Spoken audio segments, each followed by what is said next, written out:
石田三成の生涯。どうする家康に学ぶ日本史。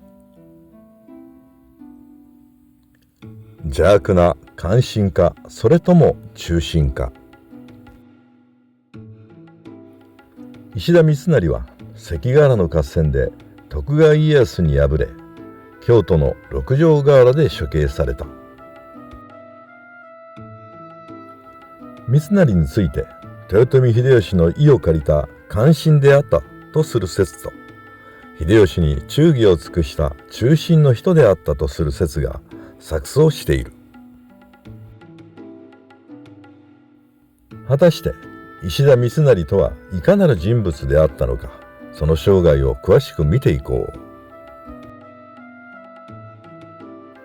石田三成は1560年永禄3年、土豪の石田正嗣の三男として近江の国酒田郡石田村に生まれている。三成が秀吉に仕えたいきさつについては、次のような有名な三賢茶のエピソードが残されている。15歳の三成が近江の観音寺で学問を学んでいるとき、鷹狩りの途中の長浜城主の秀吉が立ち寄り、お茶を所望した。接待に出た三成は、最初は多めのぬるいお茶を、続いて少なめの熱いお茶を3回に分けて出し、秀吉を感心させたという逸話である。この話は長く逸話だとされてきたが、地理的や時間的にもどうも実際にあった話のようである。それはともかく、秀吉にその利発さを見込まれた三成は秀吉の小姓となっている。三成の出身地である近江には、近江商人の名前で知られる計算や算術に優れた多くの人材を輩出している。現代では西武や糸中、丸部、高島屋などの創業者も近江出身者である。また当時の東堂高虎や、後に三成と五奉行として活躍する真下長盛と長塚正家も近江の出身者である。秀吉の近習となった三成は、特に戦での兵隊、いわゆるロジスティックスに無類の才能を発揮している。秀吉が行った小田原征伐や朝鮮出兵では、何十万人分の武器や食料を手際よく手配している。また三成は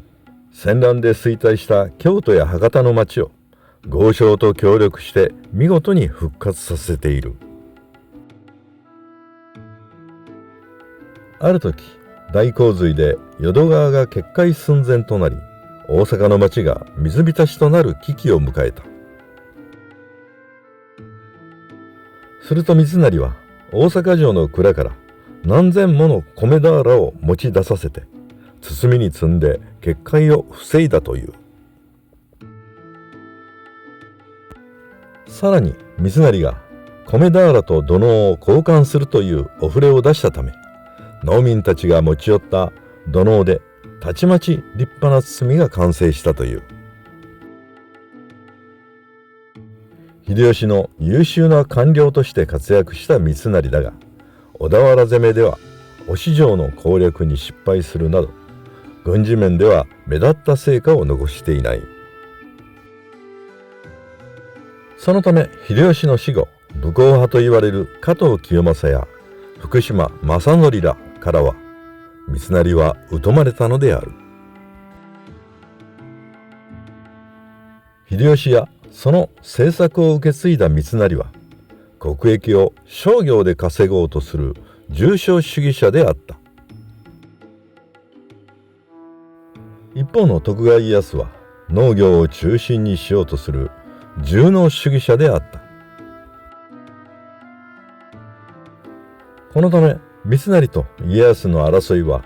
主義主張の違いからどちらかが倒れるまで争うという避けることのできない戦いであった。兵数では圧倒的に有利であった石田三成であったが、戦略では当然だが家康が優れていたため、関ヶ原の合戦は数時間で勝負がついた。捕獲された石田三成は京都の六条河原で斬首され、その首が晒されている。享年41であった。石田三成が加藤清正を讒言した話や、豊臣秀次を殺害させたなどの話は、